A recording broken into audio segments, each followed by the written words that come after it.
प्रधानमंत्री नरेंद्र मोदी ने ईरान के राष्ट्रपति इब्राहिम रईसी की मौत पर दुख जताया है। रईसी के निधन से दुख हुआ। रईसी ने भारत और ईरान के संबंधों को और मजबूती दी, ये कहा है प्रधानमंत्री नरेंद्र मोदी ने अपने आधिकारिक बयान में कि इब्राहिम रईसी की मौजूदगी में उनके 2021 में राष्ट्रपति बनने के बाद भारत और ईरान के संबंध और ज्यादा मजबूत हुए। और पुष्पेश जी, इसी सिलसिले को अगर थोड़ा सा आगे बढ़ाया जाए, प्रधानमंत्री नरेंद्र मोदी ने ईरानी लोगों के प्रति संवेदना प्रकट की है और कहा है कि इब्राहिम रईसी के कार्यकाल में भारत और ईरान के संबंध और मजबूत हुए। और हाल ही में जो चाबहार पोर्ट समझौता हुआ था भारत और ईरान के बीच, वो भी इसकी एक मिसाल के तौर पर देखा जा सकता है। नहीं, बिल्कुल मेरे ख्याल में हमारे प्रधानमंत्री ने जो बात कही है वो अपनी जगह पर बिल्कुल ठीक है, मगर एक बुनियादी बात यह है कि दो देशों के बीच जो रिश्ते होते हैं वो व्यक्तियों के रहने न रहने पर निर्भर नहीं करते।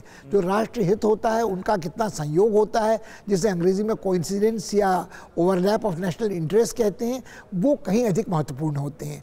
और अक्सर हम ये भूल जाते हैं कि राष्ट्रों के जो हित होते हैं वो भी बदलते रहते हैं। अक्सर ये दुहाई दी जाती है कि there are no permanent friends, there are no eternal enemies, but national interest is eternal. मगर भूगोल के साथ, इतिहास के साथ, टेक्नोलॉजी के विकास के साथ ये भी बदलते हैं। हमें ये नहीं भूलना चाहिए कि चाबहार का बंदरगाह फिर से एक बार भारतीय योगदान के लिए खुलने की संभावना उभरी है, मगर अब ये भी नहीं भूल सकते ये वो इलाका है जहाँ चीनी बहुत सक्रिय हैं, जहाँ अनेक बार बलूचिस्तान के इलाके पर आतंकवादी हमले हो चुके हैं, चीनी इंजीनियर अपनी जान गंवा चुके हैं और उनकी मौजूदगी वहाँ बनी पड़ी हुई है। और हम ये भी नहीं भूल सकते कि ईरान के रिश्ते बहुत करीबी चीन के साथ हैं। तो जहाँ तक रूस और भारत के संबंध है वो मैत्रीपूर्ण है, मगर भारत और चीन के संबंधों को उतना मैत्रीपूर्ण नहीं कहा जा सकता है। और कहीं ना कहीं कुल मिलाकर इस समीकरण में पाकिस्तान भी कहीं आता है, जिसकी सरहद बलूचिस्तान की जुड़ी हुई है ईरान के साथ। तो मुझे लगता है कि बहुत आसान नहीं है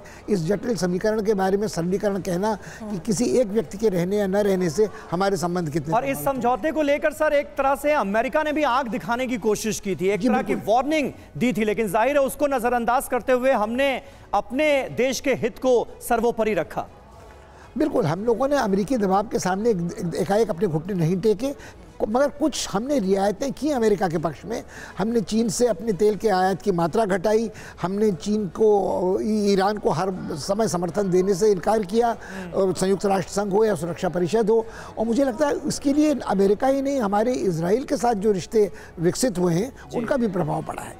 बिल्कुल। और इस बीच ये तस्वीरें तो लगातार हम दिखा रहे हैं, लेकिन एक सवाल राजेश सर, वापस उसी बात पर आऊंगी जहां हम साजिश के तहत आज ये सवाल खड़ा कर रहे हैं। जाहिर सी बात है, अगर साजिश को रूल आउट ईरान भी नहीं करता है, इन तमाम स्पेकुलेशंस और थ्योरीज के आधार पर ये सवाल कर रही हूँ सर, तो जाहिर सी बात है ईरान का अगला कदम भी खौफनाक हो सकता है। ज़रूर।